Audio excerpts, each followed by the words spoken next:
Welcome in to the Punt and Pass podcast. Oh, man. Oh my goodness. Oh The my voice goodness. crack. I'm Drew Got Butler. him. He's Jake Fromm. My voice just cracked. That is too funny. Be sure to follow us on social media at Punt and Pass on X and Instagram. I'm at Drew Butler. He's at from JakePuntandPass.com, the number one destination for all things college football. See, now I'm in my head. I'm in my head about the intro. That is really funny. I do not think that's ever happened before. We got so much to talk about. It's conference championship weekend. Holy cow. What's up, Jake Fromm? Hey, man, what's going on? Yeah, man, this weekend's going to be awesome. Championship weekend. Fromm family running on fumes right now. Last two nights have not been great with the baby. It's also been a full moon as well. You know, woke up at 2 a.m., walking little man around, and wow, like, gosh, it looks like, God turned the lights on outside. So, there you go. but anyway, all good and ready to dive into what we have today, championship weekend, and these college football rankings. They're crazy. They're nuts, man. It's I mean, you absolutely could, crazy. and maybe they do it on purpose, but you could sit here and argue about it all day long. You really could. And we'll definitely get to that. As Jake mentioned, it's conference championship weekend. So we got a bunch of great action Friday and into Saturday. Of course, Sunday is Selection Sunday. So we will know the 12 teams that make this season's college football playoff. Big news out of Athens this week and in Nashville, Tennessee, as five-star quarterback recruit Jared Curtis flips his commitment from Georgia to Vanderbilt right at the last minute.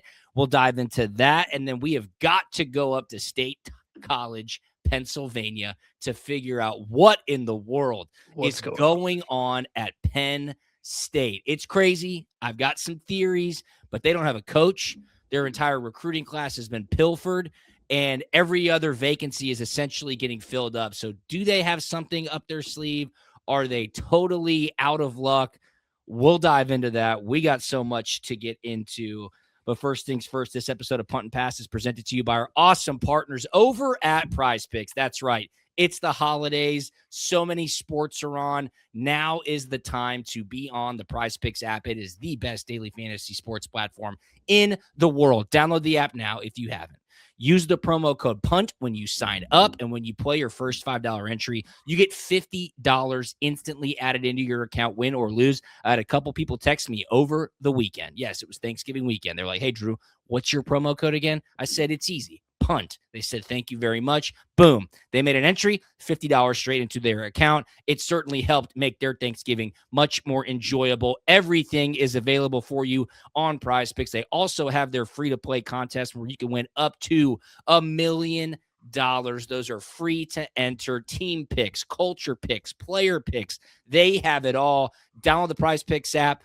Use the promo code PUNT, instant $50 into your account after you use a first $5 entry. Follow them on social media at PrizePicks and check them out. PrizePicks.com. Today's episode of Punt and Pass is brought to you by Humberto Injury Law. If you've been hurt in an accident and need a team that fights for you like we fight on the field, Humberto Injury Law is here for you. Humberto and his team know what it takes to win, and they'll stand by your side every step of the way. Visit HumbertoInjuryLaw.com to learn more or call them 24/7. They're right here in Atlanta for you. 770-888-8901. 770-888-8901. That's HumbertoInjuryLaw.com. Do you want to start? We can go around the board here. Do you want to start with the playoff rankings? Do you want to start with kind of talking about setting the stage for the college football playoff? Do you want to start with the SEC championship? You lead the way, Jake. What are you feeling today? Yeah, let's start SEC championship first. Okay. Let's talk about this infamous rematch and the dragon that Georgia can't slay, and then we will. I mean, I just don't know how long the college football playoff discussion is going to take. So let's knock out Georgia. Right. Let's give them what it needs, and then we can talk about the playoffs. Okay, let's kick things off. Georgia gearing up to take on Alabama in the SEC championship game. Of course, it is this Saturday, 4 p.m. Eastern at Mercedes-Benz Stadium in Atlanta. Back-to-back games at Mercedes-Benz for the Dawgs. Currently, Georgia is a 2.5-point favorite. The total is 47.5 points. How about this, Jake? Georgia is playing in its 5th consecutive SEC championship game, and it is the 2nd straight year that the SEC championship game is a rematch from a regular season game. Last year, it was Georgia and Texas facing off once again. Good note for Dawgs fans. Kirby's record in second matchups in the same season is 3-0. Back in 2017, Jake, you won the SEC championship against Auburn after you lost to them in the regular season. Of course, in 2021, Georgia lost to Alabama in the SEC championship and then beat them for a national championship. And then last year, Georgia beat Texas in the regular season, faced Texas again in the SEC championship, and beat them once again. However, Kirby Smart and Georgia have not defeated Alabama in Atlanta or for the SEC championship game. So much to break down. Can they get the monkey off their back? Can Kirby Smart beat Alabama? Can Kirby Smart beat Kalen DeBoer for the first time? And I guess what happens if either team loses? How far would Georgia drop? Will Alabama make the college football playoff as a 3-loss team? So much riding on this matchup. I really do think that, Jake. Yeah, and what scares me about this from Georgia's perspective is Alabama kind of has more to lose in this scenario, in my opinion. Now, if they lose, are they going to be kicked out of the college football playoff? In my opinion, absolutely not. But you can regardless, if they somehow get smoked by 21 points, they're still in? They're still in. I just think it's the dangerous spot for the committee to de-incentivize playing in conference championship games when the first seed, first ranked in the SEC is Alabama, right? I mean, they won the SEC. Yes, they have, that loss against Florida State at the beginning of the year in a rain game, but they are the top seed in the SEC. And for them to lose the SEC championship game and then get kicked out of the whole dance, the whole tournament, I think that sends a very dangerous precedent moving forward for the committee. And when we talk about brand and brand power, man, throwing Alabama out of it would be nuts. However, did they do it to us? Yes, they did. They've done it a million times. Yeah, they've done it to us. It did it to us twice in 2018 and in 2019. So it's happened to me, but will it happen to Alabama? I just don't think so. I mean, even in 2023, right, when Georgia got bounced out after having one loss to Alabama in the conference championship game by 3 points, Georgia was undefeated. Undefeated. And then they beat Florida State 63-3. So I don't want to hear it. I don't want to hear it from Texas fans. I will understand what Miami fans are talking about, and we'll get to that in a little bit. Notre Dame, I've got a bone to pick with you as well. Yeah. Somebody's going to get left out. And guess what? When they go to 16 teams, somebody's going to get left out. When they were at 4 teams, Georgia oftentimes got left out. That is what happens when you have a playoff. People are not going to make it on the merits of their own resumes. Look, I totally agree with you. I think Alabama probably will get in even with 3 losses because that third loss comes in a conference championship game. And if Georgia loses, which is a very real possibility, how far would they drop, right? Is there a chance if they lose by 3 points, right? Which is very, very likely a scenario that can play out on Saturday. Would they drop all the way back to 5 and then have to host a home playoff game in the first round? Could they potentially just go back to 4, depending on what else happens on conference championship weekend? And then they still get that bye and most likely go to the Sugar Bowl and play on New Year's Eve or New Year's Day. I don't know. That's why you have to play this game. But in years past, and we talked about this on Monday's podcast, leading into the SEC championship game, Jake, everything was on the line. You either win or your season's essentially over, and you're not going to be able to play for a championship. Going into this matchup with both teams assuming, hey, we're probably in, I will be very highly interested to just see what the mindset and the playing level is like out the gates. Yeah, absolutely. I mean, how Georgia responds and opens up, especially after maybe the last 2 weeks, not necessarily being, firing on all cylinders, especially on offense. It's going to be interesting to see what they look like and what the game plan looks like, especially without having Drew Bobo playing center in this game. And I don't know, man. I know I said we were going to talk about the playoffs later, and I'm looking at the rankings. They have just done themselves. They've done themselves a disservice. First off, how does Texas A&M lose last week and then drop behind Texas Tech and Oregon, Ole Miss? I mean, they were undefeated throughout the entire year. It's all about the timing of the loss. Just like Notre Dame. Timing of losses. Everybody has forgotten about Notre Dame's losses. And, man, absolutely. I mean, I don't know. I mean, Texas A&M, they have a better strength of schedule ranking than Ole Miss. Ole Miss, just lost their head football coach. And they didn't even slide Ole Miss back at all to give themselves that chance or that room. Hey, if this looks like a dumpster fire, because they've done it with Florida State previously. Absolutely. If this looks like a dumpster fire, hey, let's bump them back a little bit in case we do need to kick them out. If something looks incredibly wrong, if half the guys are sitting out, if they're transferring, all this stuff. I think Texas A&M slid way too far back. And then they still have Notre Dame ranked ahead of Miami. So what are they going to do on Selection Sunday? They're just going to slide Miami past Notre Dame, like out of the blue? They can't do that. Yeah, they've already set the precedent. You're exactly correct. They've already set the precedent that they do not care that Miami beat Notre Dame. And I've got a couple of graphics that will flash up here in just a little bit. But across the board, even having beaten them head-to-head, Notre Dame is inferior to Miami on a number of metrics. We'll discuss that in a little bit. The College Football Playoff Committee, look, they just keep putting their foot in their mouth. The best case scenario for them, Jake, is Texas Tech beats BYU, Virginia beats Duke, and you just slide those two teams in. Now the conversation becomes about the back end of 12, Miami, all those other schools, and who will they fit in there? Because if Virginia and Texas Tech win, their job becomes much easier. And, when you're looking at that ACC championship game, Virginia's only a 3.5-point favorite against Duke. I mean, they're saying that one is going to be very close. And then Texas Tech, of course, already whooped up on BYU earlier in the season.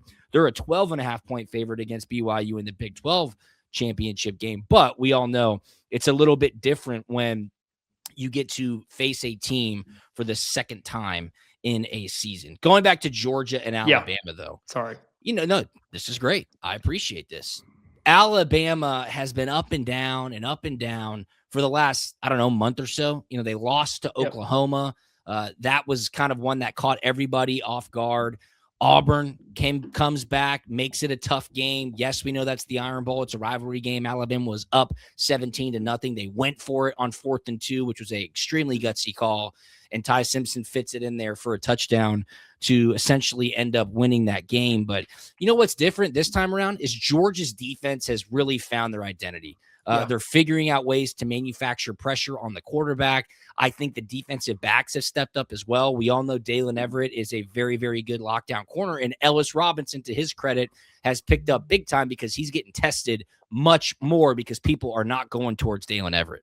Yeah, no, that's exactly right. Man, I love talking about Ellis Robinson right now, the confidence that he's playing with. He is getting a lot more opportunities, and he is making the most of them. I think it was, since the Tennessee game or maybe it was the Alabama game.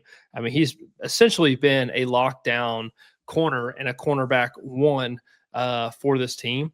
Man, the linebackers been playing well, and it looks like the defensive line has kind of settled in a little bit and finding their identity and getting to the quarterback a little bit more.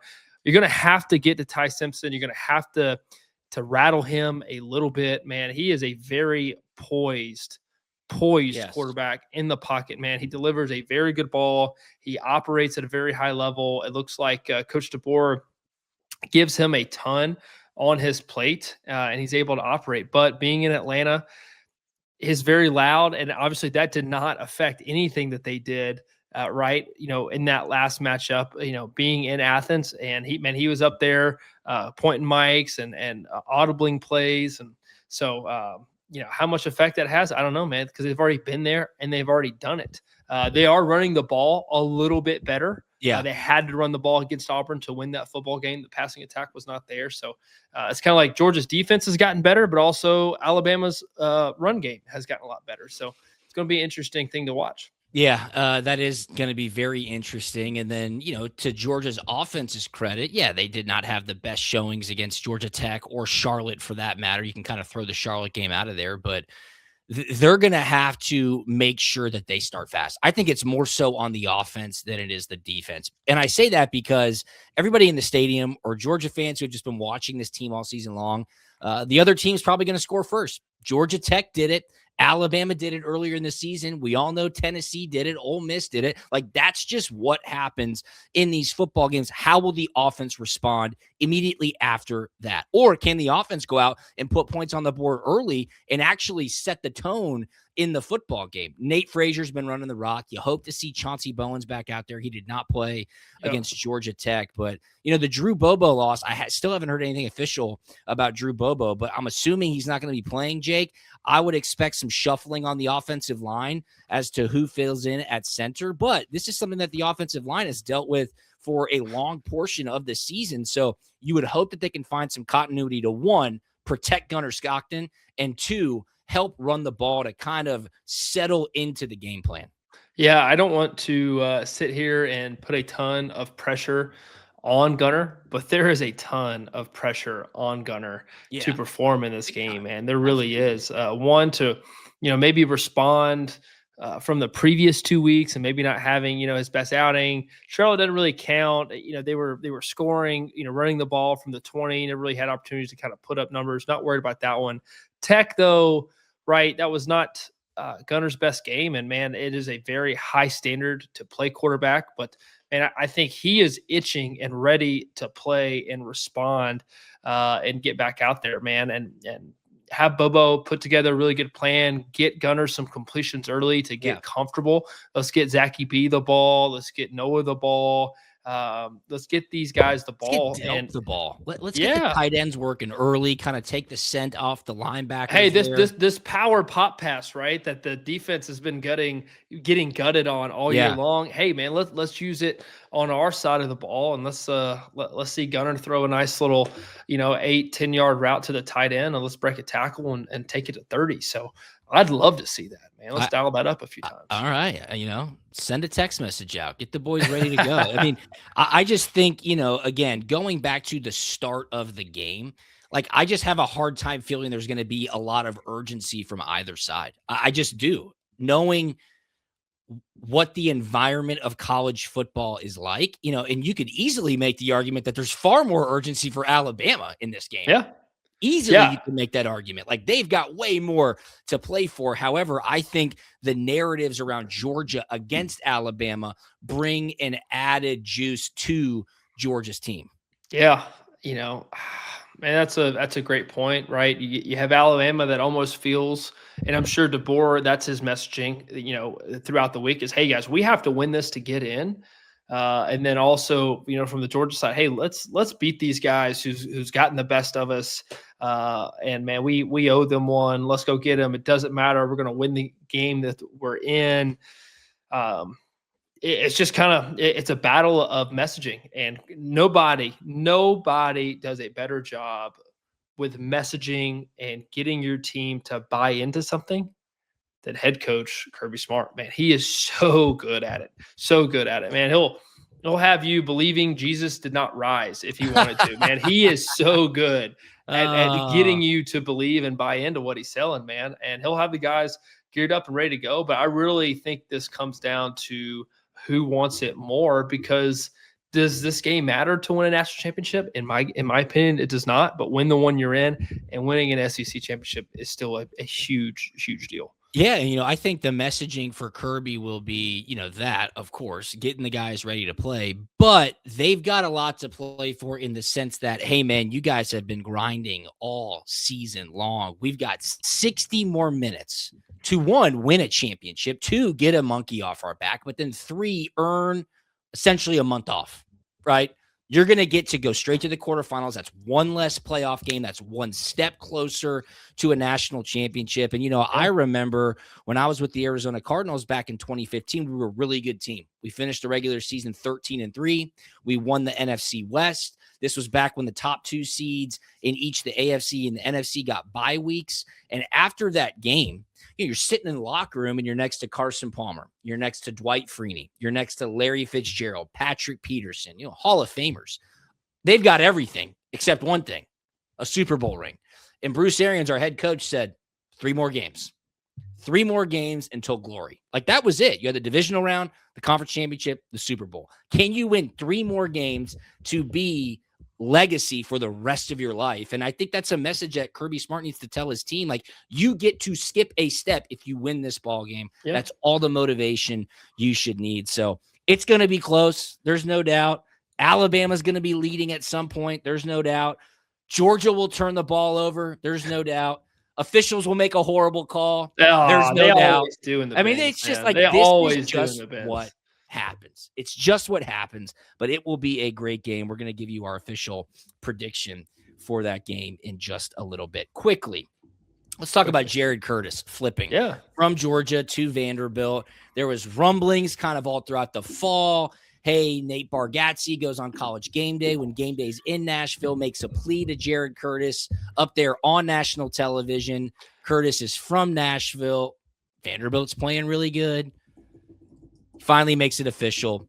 We're taping this on a Wednesday night. Today was early National Signing Day, and Jared Curtis, the stalwart of this recruiting class for Georgia, jettisons the Dawgs. He is officially a Vanderbilt Commodore. I guess best of luck to him. I don't know, Jake. To me, it just seems like Jared Curtis wanted to play immediately, and he probably saw the writing on the wall. That's not going to happen at Georgia.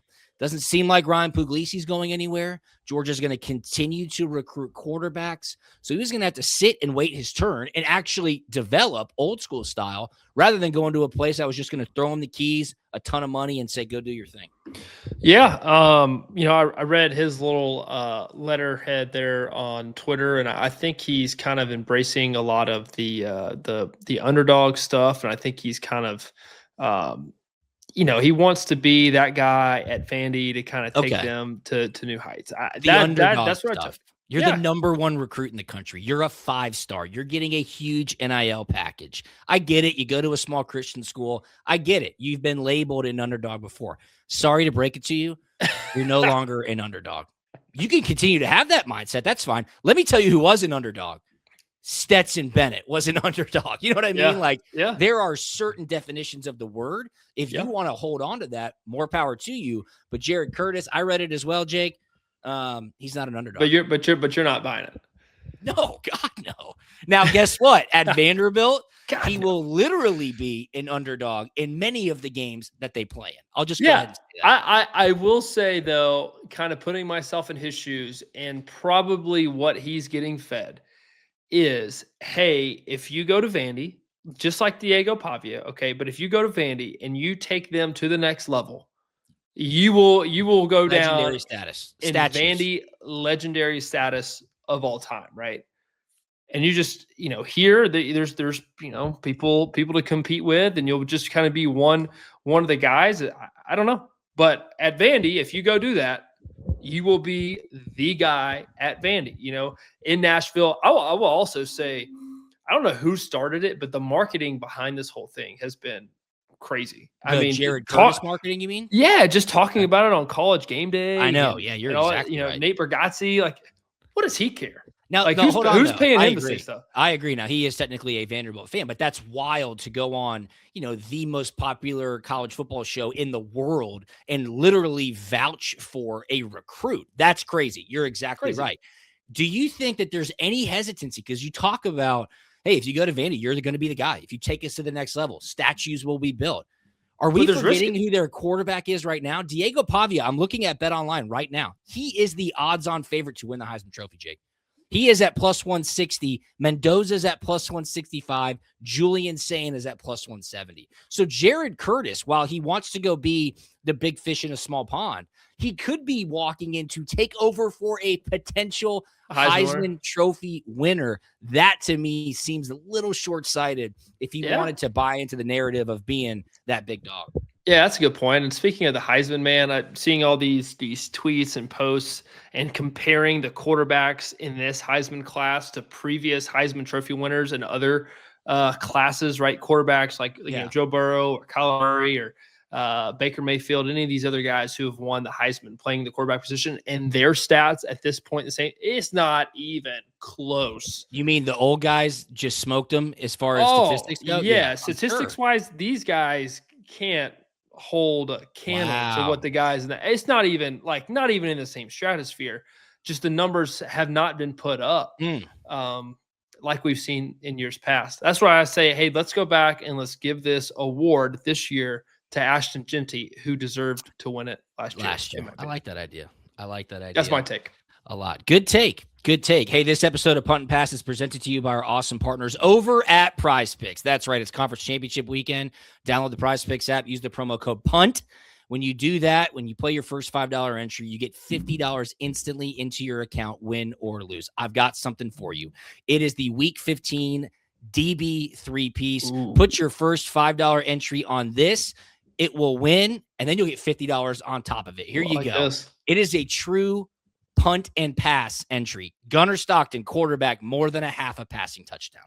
Peyton Woodring, the kicker for Georgia, more than 1.5 field goals. I think Georgia's going to get 2 field goals on the board. And then we'll round it out Saturday night. Fernando Mendoza for Indiana. He will throw a touchdown pass, more than a half a passing touchdown for Indiana's quarterback, Fernando Mendoza. Download the PrizePicks app. Use the promo code PUNT. Team picks, culture picks, player picks, free-to-play contest. Every sport on the board. PrizePicks is the best. Download it today. Use the promo code PUNT. Instant $50 into your account, win or lose after your first $5 entry. And there is your DB 3-piece.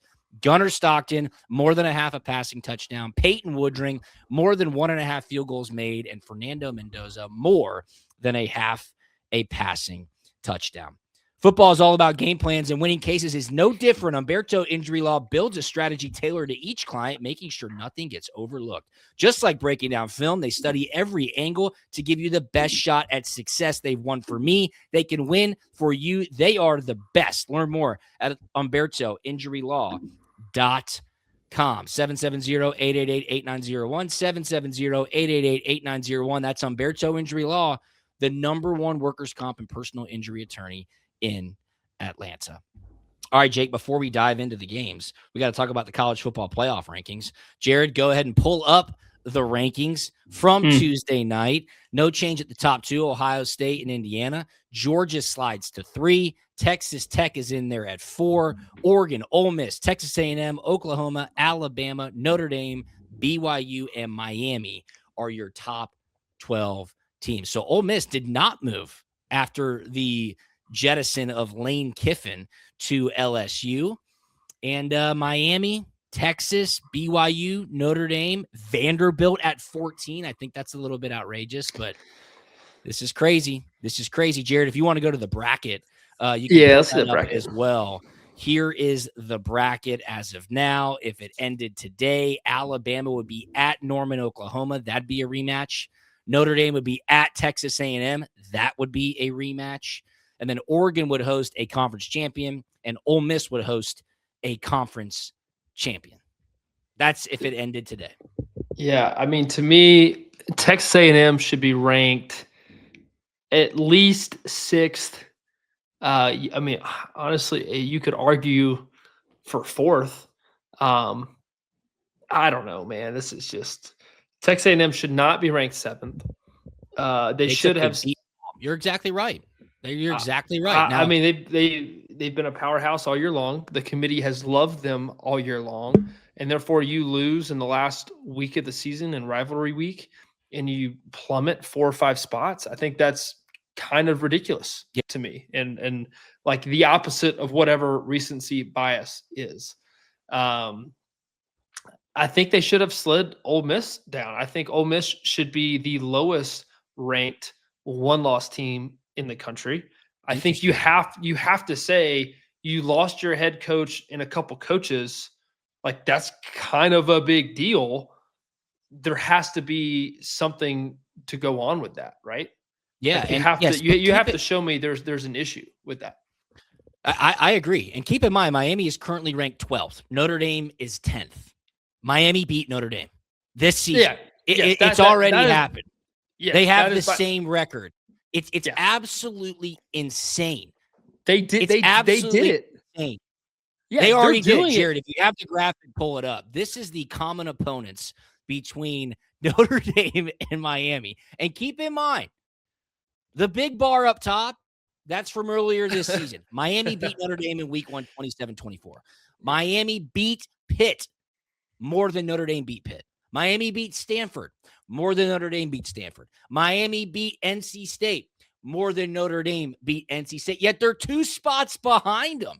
Now, let me tell you why I think the committee is doing this. Is because the 11 and 12 seed back on that bracket is a quote-unquote conference champ. So Miami is one of the 12 best teams in the country per the committee, yet they're going to get bounced out. I just have a very hard time believing that the committee is going to find a way to squeeze Miami into the playoff. I think it's awful. I think it's terrible. Notre Dame has 1 top 25 win. They lost to 2 top 25 teams. They lost to Miami. Jake, it's absolutely insane. I do love the pettiness, however, of the ACC network.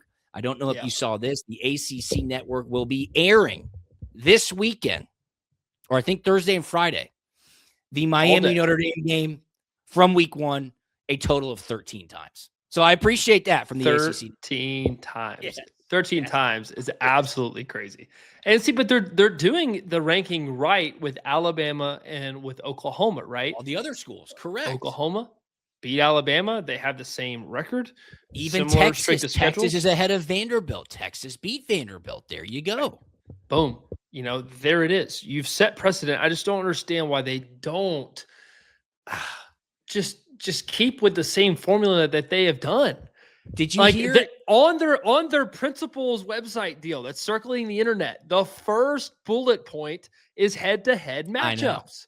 It's so crazy. It really is. It makes no sense. Did you hear Hunter Yurachek on Tuesday night breaking down the Alabama win at Auburn? Oh, it's an impressive win. Auburn's a tough place to play. It was a rivalry game. They looked great starting out. They were up 17-0, and then they went for it on 4th and 2. Gutsy call. That's what the committee chairman's saying. It's like, dude, Auburn's 5-7. I know it's a rivalry game. How on earth can you use going for it on 4th and 2 as a justification for evaluating a football team? I have no idea. I do think like Miami will seriously revolt if they somehow are left out. We'll wait and see. Alabama loses, kick them out, Miami in, and then you got Vandy and Diego Pavia trying to get an executive order for Trump to sign to open it up to 16 teams, Good for him. You gotta try it. You gotta try whatever you can. He said, sign the executive order. Get them in there. I need to see 16 teams because then Vanderbilt technically would be in the college football playoff. Man, it's just absolutely crazy. It's just crazy. I don't know what's going to happen. Things, of course, will shake out on conference championship weekend. And then, of course, we'll know all 12 teams on Sunday. All right, let's go up to Pennsylvania real quick. What on earth is going on at Penn State? What is going on? They still don't have a coach. They fired James Franklin, who was 1 play away from a national championship a year ago. Their recruiting class has absolutely crumbled. Jake, this has been updated throughout the day. Today is early National Signing Day. They have 2 commits at Penn State. They are ranked 136 out of 136 teams in the recruiting rankings. Yes, they are dead 136 last. Of 136. Dude, they have 2 commits. Missouri State and Montana State are ranked ahead of Penn State in the recruiting rankings. James Franklin, their former head coach, now at Virginia Tech, he has flipped 10 Penn State commitments to Virginia Tech. They still don't have a head coach. What is going on here? Now my conspiracy theory brain, my tinfoil hat tells me they're waiting on something. Rumors were that they went after Kalani Sitake from BYU. That fell through. Crumble cookies. What are they going to do? Brian Kelly. Will they go to Brian Kelly? Or this is one that I think could potentially happen. You might call me crazy. Kalen DeBoer at Alabama. They're going to need something. They're going to need something. Now, what would be the incentive for DeBoer to I don't know. Money. Alabama. Money. I mean, that's the great equalizer, I would have to say. Dude, if he does that, his name is going to be trashed and drugged through the mud. Like that's almost like, I don't know, but Kiffin's back, it's kind of Kiffin leaving Tennessee in the middle of the night, for USC, but it's happened, and Kiffin definitely overcame it. It took him 8 years to overcome it, but he did. Yeah. I don't know. I don't know what they're doing. Whether or not Jimmy Sexton's kind of got his hand on the pulse. Did you see what Todd McShay said? Todd McShay said he thinks Jimmy Sexton is purposefully and maliciously trying to screw over Penn State. I don't know if that's true or not. Yeah, you fired. He pulls the strings. You fired his guy. You fired his guy with no plan, without telling him. Yeah, I mean that's kind of a big deal. And I don't know. Still firing James Franklin without a plan of at least 3 guys you're going to go get. I don't know. Maybe Jimmy had something to do with that as well, and all the other guys got extensions. I don't know, but it is absolutely backfired on him, and I think it's going to be a while for Penn State to get back. Maybe not, because you can transfer portal guys in, but I mean, man, you miss on 1 or 2 recruiting classes. That is a tough hill to climb. What do you think about a name like Brian Daboll, who's sitting around? What do you think about him? Obviously got fired as New York Giants head coach. Would he even be interested in that? I have no idea. Liam Blutman from Barstool Sports, at Blutman27 on Twitter. He's been all over the Penn State search. He's bringing that up kind of, but some reports are saying that Penn State donors are pushing for athletic director Pat Kraft to promote interim head coach Terry Smith to become the head coach at Penn State. And Blutman adds on, Penn State donors are pushing for Terry. The board of trustees doesn't want to do it. There is speculation that if Terry Smith is the hire, it means athletic director Pat Kraft will be gone. I don't know. I think his job is on the line for sure. Yeah. It's a total dumpster fire. Yeah, no, but going back, I do think Dave's would be a fantastic hire. He's in that area. Coach Daboll, he's in that area. He's from Buffalo, Happy Valley, not that far away. Whether or not he wants to get back into the college space and the recruiting, it's not what it once was. Back when he was the OC at Alabama. I don't know. It's just a different landscape, and it's a completely different, just kind of way you go about things, right, on a day-to-day basis than being in the NFL. Will he be successful? Yeah, but I think he'll have even less hair than he does, which is none. So, I think it'll stress him out a little bit. It definitely will. We'll wait and see what happens with Penn State, but they are in a world of hurt. All right, let's get to the games this weekend. Go inside the 5. We'll start with the SEC championship game. 4 p.m. on Saturday on ABC in Atlanta, Georgia. 3rd-ranked Georgia taking on 9th-ranked Alabama. Georgia, a 2.5-point favorite. The total here, 47.5 points. I can't believe we're favored, to be honest with you. I know. I agree. Yeah. Start fast. Limit the explosives on defense, right? Let's limit Alabama's explosives, and let's get off the field on 3rd down. Let's win the turnover battle. I think Dawgs win by 3. Really? Okay. 27-24.